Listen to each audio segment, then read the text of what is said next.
Et nous prenons le deuxième sujet inscrit à l'ordre du jour ce jour. Nous vous le disions en ouverture. Nous parlons donc de cette affaire entre la FECAFOOT et le ministère des Sports. La FECAFOOT représentée par le président Samuel Eto'o et le ministère des Sports par son ministre, le professeur Mwele Kombi. C'est un feuilleton finalement qui ne cesse d'alimenter les commentaires mais également les prises de position des uns et des autres. La dernière actualité fait état de la nomination d'un nouveau staff technique des Lions Indomptables par le président de la Fédération camerounaise de football, M. Samuel Eto'o, à l'exception du coach principal qui est Marc Brice. Dans le cadre de ce programme, on essaiera de comprendre ce qui coince finalement du côté de la Fédé, mais également du côté du MINSEP. Dans une dizaine de minutes, nous aurons également au téléphone le professeur Cyril Tolo, qui est le conseiller technique numéro 1 du côté du ministère des Sports et de l'Éducation physique, qui interviendra. Je commence d'abord par passer la parole à Bernard Owona. Bernard Owona, nous partons là d'épisode à épisode. Entre-temps, le prochain match des Lions Indomptables, c'est pratiquement dans 3 semaines. Cameroun contre Cap-Vert, match comptant pour les éliminatoires de la Coupe du Monde 2026. Nous ne sommes pas encore fixés au niveau du staff technique. C'est un duel au sommet entre M. Eto'o et M. Mwele Kombi. Oui, c'est un duel malheureux et déshonorant pour notre pays. Ça ternit tous les jours qui passent l'image d'un grand Cameroun que les gens respectaient jadis, surtout en ce qui concerne le football. Je suis très gêné d'être Camerounais aujourd'hui parce que nos dirigeants, tous, pour la plupart, nous font honte. Nous font vraiment honte et ça ne peut pas continuer comme ça. Ça donne véritablement raison à ceux qui pensent que le Cameroun n'est plus dirigé, que le Cameroun n'est plus gouverné. Moi, je pense que, je l'ai dit lors du premier thème, nous avons un problème avec le respect des textes et des lois au Cameroun. Nos dirigeants, nos gouvernants ont un sérieux problème de respect des textes dans notre pays parce que le problème FECAFOOT MINSEP aujourd'hui nous présente une situation pourtant facile pour ceux qui ont fait le droit. Bon, moi, je ne vais plus revenir sur le juridisme ennuyeux là qui a précédé depuis quelques semaines cette affaire MINSEP FECAFOOT. Je voudrais vraiment avoir une lecture facile comme quelqu'un du quartier pour dire que la loi de 2014 qui régit le fonctionnement, la gestion de l'équipe nationale de football est tout à fait simple. C'est un décret présidentiel. C'est un décret présidentiel. On disait tantôt ici que le président Biya est un légaliste. Je voudrais également vous rassurer que le président Biya suit de très près cette actualité qui concerne les Lions Indomptables parce qu'il a d'autres sources d'informations, contrairement à ce que certains qui sont au ministère et au Premier ministère veulent faire croire à l'opinion que M. Samuel Eto'o défierait l'État et les hautes instructions du président de la République. C'est un très gros mensonge et ce n'est pas bien. Vous dites que c'est un très gros mensonge. Oui. Nous allons aller au niveau... Pourquoi tu le fais? Je ne le coupe pas. Quand il dit quelque chose d'important, il dit qu'on dit on ment. Professeur Baebek, vous n'êtes pas mon directeur. Donc, laissez-moi faire mon travail. Donc, je voudrais vous remettre la parole. Tout à fait. En vous posant une question. Lorsque nous posons la question de savoir si Eto'o défie les hautes instructions. On a vu la nomination du staff technique, c'est-à-dire Marc Brice et tout le reste du staff. C'était justement sur haute instruction. Les textes que nous avons lus, le communiqué et tout ce qui va avec. Alors, maintenant, M. Eto'o qui vient donc nommer un autre staff technique, c'est là la question de savoir si Eto'o défie les hautes instructions. Non, les très hautes instructions. Eto'o est un garçon, d'aucuns disent souvent que est-ce qu'il est bien entouré. Cette fois-ci, sur cette affaire, ceux qui sont un peu lucides se rendent compte que Eto'o est très bien entouré. Et il fait davantage honte. Bravo Bernard. Il fait davantage honte au ministre des Sports tous les jours qui passent. Moi, je voudrais, je n'appartiens à aucun camp. Je vous ai dit ici que moi, je suis pour le respect des textes, je suis pour la vérité. Le président Biya, on lui a dit des choses. Le président Biya a dit quelque chose le 10 février dans un discours, dans une adresse à la nation, à la jeunesse. C'est un homme politique. il dit ce que la jeunesse veut entendre. Il a remarqué que nous avons été humiliés en Côte d'Ivoire. Il saisit donc l'opportunité de cette adresse à la jeunesse pour dire au ministre chargé des sports qu'il faut corriger le tir, qu'il faut remettre de l'ordre dans la gestion des lions indomptables. Du coup, les gens ont pris dans cette partie du discours du président le 10 février pour en faire leur fonds de commerce et mettre Samuel Eto'o, fils de la FECAFOOT, en difficulté à l'étroit. Bon, je vous reviens sur les textes. Vous avez vu la réponse de la FIFA. La réponse de la FIFA nous dit tout sur la gestion concertée du football entre le MINSEP et la FECAFOOT. Ça veut dire quoi? Ça veut dire que le ministre des Sports lui-même aurait dû au préalable consulter la fédération quand il voulait procéder à la nomination de l'entraîneur et des autres membres du staff administratif et technique. Maintenant même, les textes nous disent que le ministre peut même nommer l'entraîneur. Vous avez dit tout à l'heure là que vous allez laisser le juridisme et tout ça. Oui, je ne suis plus dans le juridisme. Moi, je suis déjà dans le concret. Non, c'est que Parfait est venu avec une intention de nous imposer. Donc, Eto'o n'obéit pas à l'État. Moi, je réponds aux questions de Vous êtes nombreux à pouvoir démontrer qu'Eto'o obéit, donc vous allez le faire. Parfait, lui, il pose ses questions. Moi, je les réponds. Donc je dis à Parfait que ici, je dis au peuple et téléspectateurs de Info TV que l'affaire MINSEP et FECAFOOT, je l'ai dit ici, si M. Blériot a bonne souvenance, il y a plus d'un mois, j'ai dit, soit l'État va reculer, soit il va se ridiculiser. Très bien. Et nous sommes à côté du ridicule parce que je vous dis qu'on sera suspendu, on ne va jouer aucun match.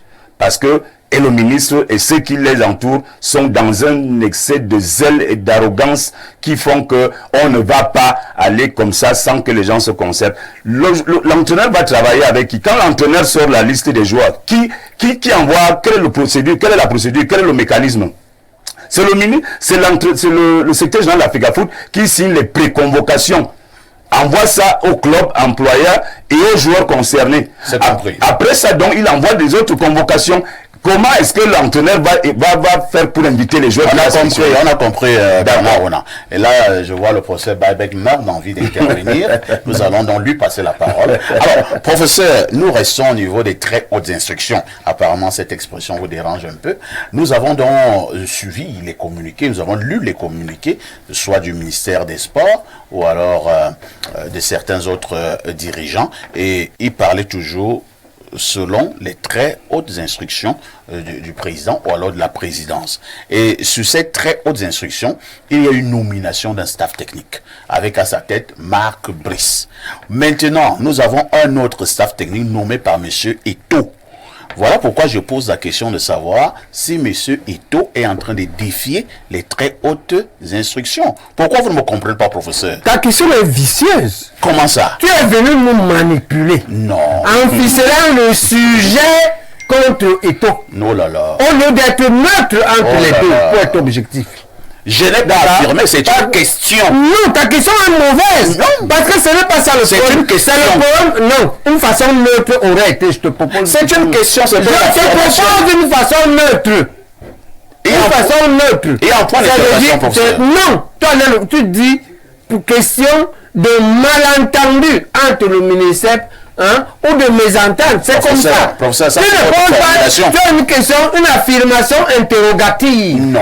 Qui n'existe pas en grammaire française. Elle est pas. Mais tu as compris. Elle a évolué. Maintenant, on va donc évoluer. Ma position là-dessus, c'est que la première chose, c'est que j'observe que le sommet de l'État, par la primature, a pris ses responsabilités entre finalement deux entités qui doivent gérer le football, qui sont en conflit, les a appelés.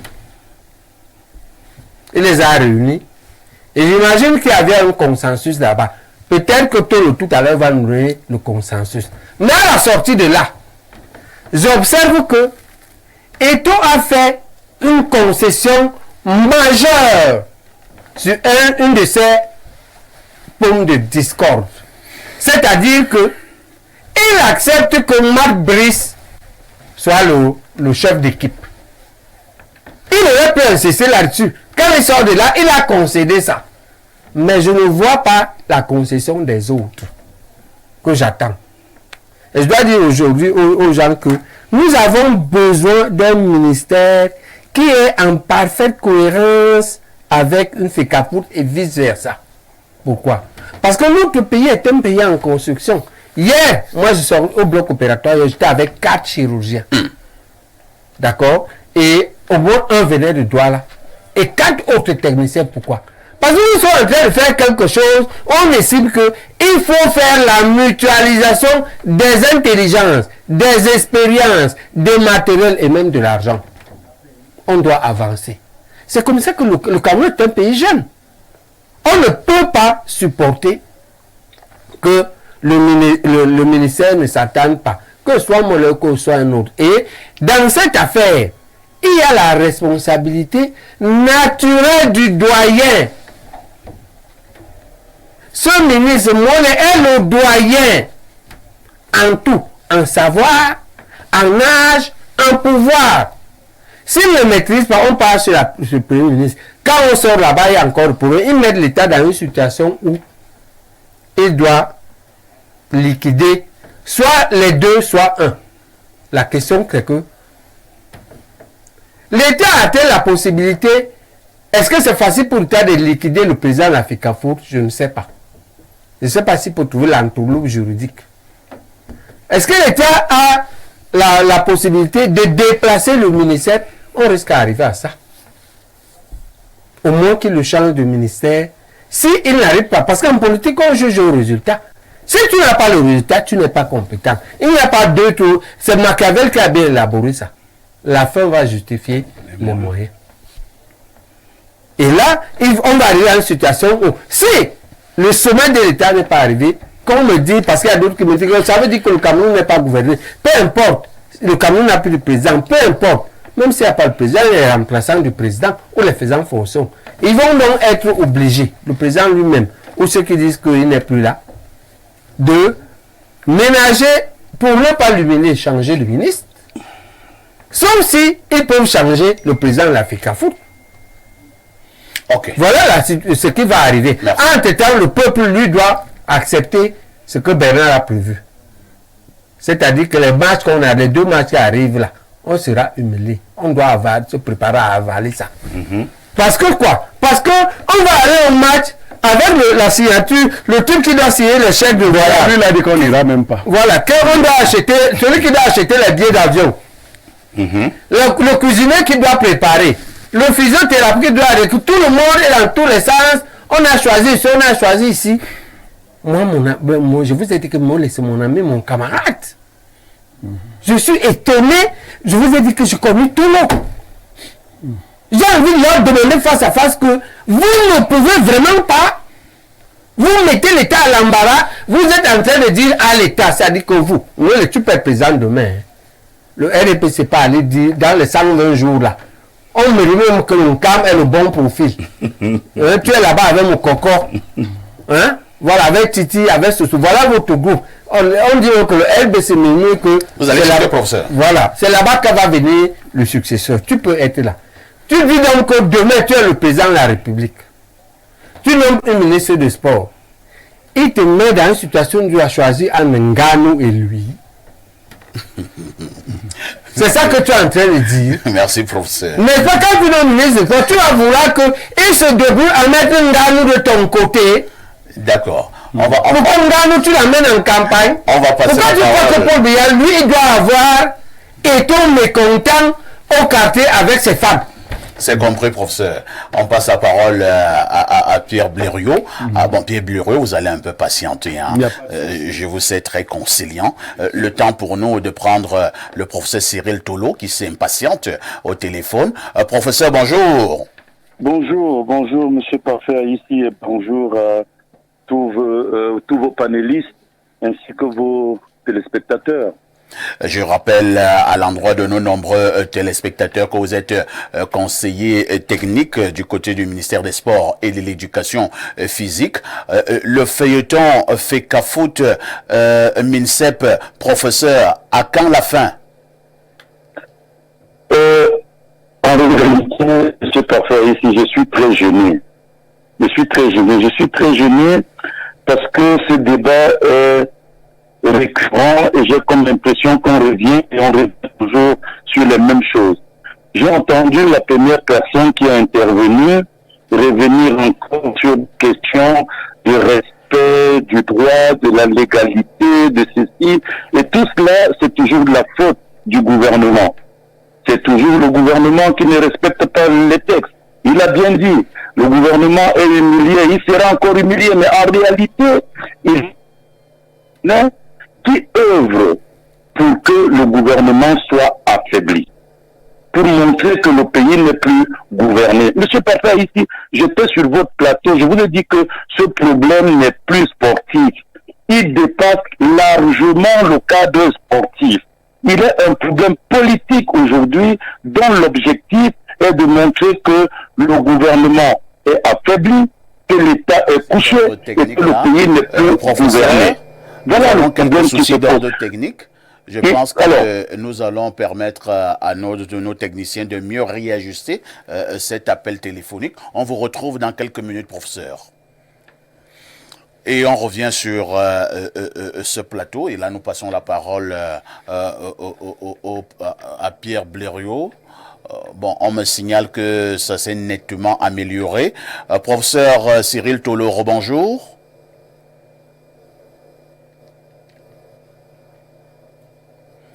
Professeur, bonjour. J'ai pas de retour ici. Pierre Blériot, quel est votre regard au sujet justement du débat FECAFOOT MINSEP? Et là, nous parlons du respect des très hautes instructions du président de la République, selon certains, et qui seront bafouées, qui seraient bafouées du côté de la Fédé.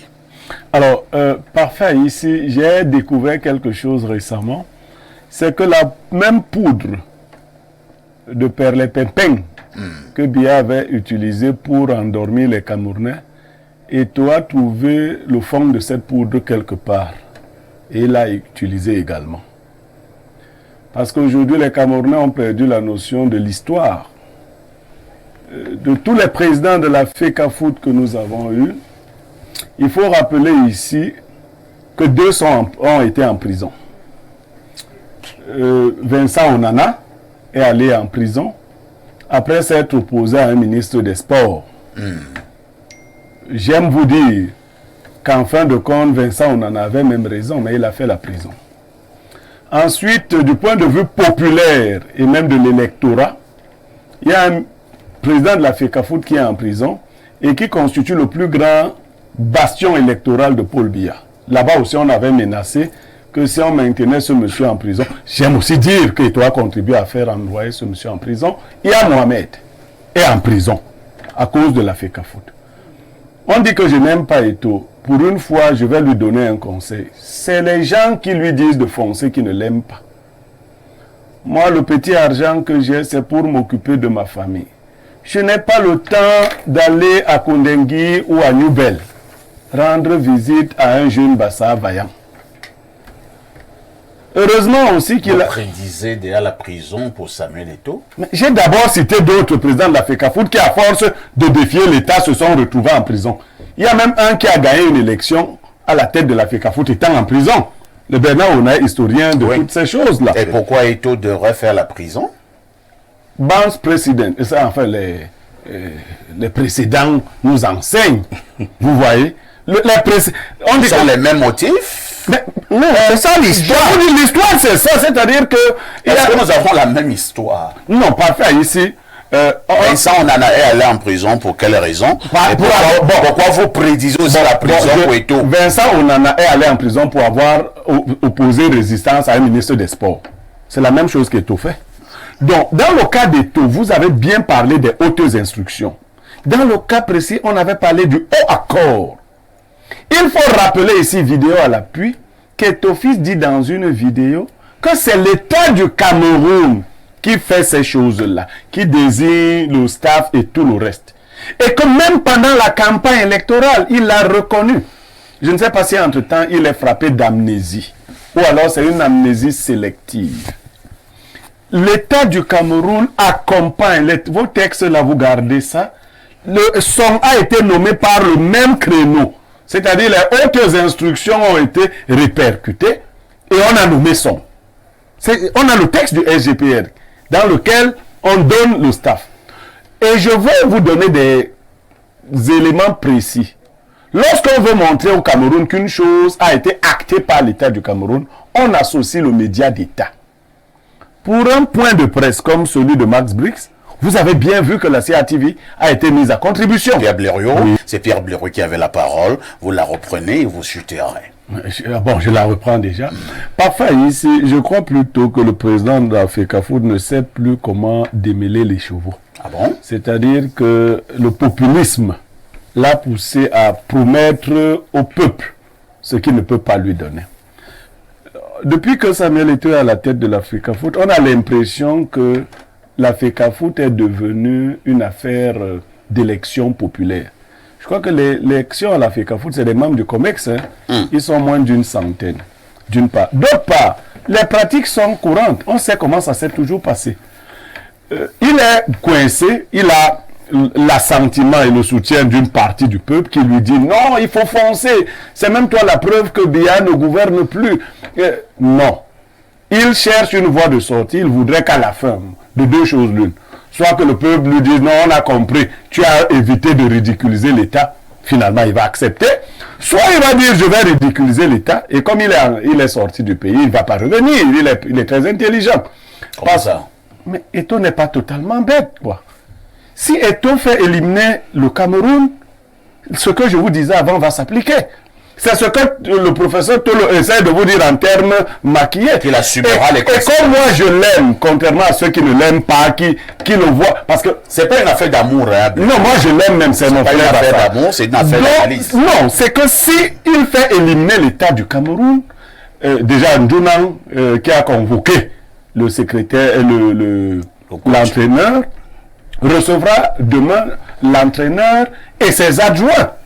C'est-à-dire ceux que vous avez vus à la CRTV. Oman Biyik, à qui on a demandé de renvoyer, de rejeter le champagne qu'il a bu à la suite de sa nomination comme entraîneur adjoint, sera de la partie, ainsi que tous les autres.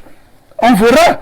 Djounan, qui est le porte-parole de la FECAFOOT en ce moment, parce que le président de la FECAFOOT n'est pas là. Les gens me disaient que j'avais donné vendredi jusqu'à 21h, mais ils n'ont pas noté que le président n'est pas là. Tout ce désordre qui a cours dans la correspondance épistolaire, le matin on envoie une lettre, le soir on envoie une autre lettre, on saura de quoi il en retourne. Si Eto'o a pris sur lui pour faire du populisme, de faire éliminer l'équipe du Cameroun, évidemment, les conséquences qu'il emportera, et il n'est pas difficile, il faut le dire aux Camerounais. Si vous allez farfouiller simplement à la FECAFOOT, on lui a remis 2 milliards 700 millions récemment, qui n'a pas restitué. C'est là qu'il saura. Vous avez un dossier préparé. Oui, il a dit que l'État ne vole pas l'État. C'est là qu'on va donc lui expliquer que la FECAFOOT n'est pas l'État. Merci Blaise. Donc le dossier est là. On va passer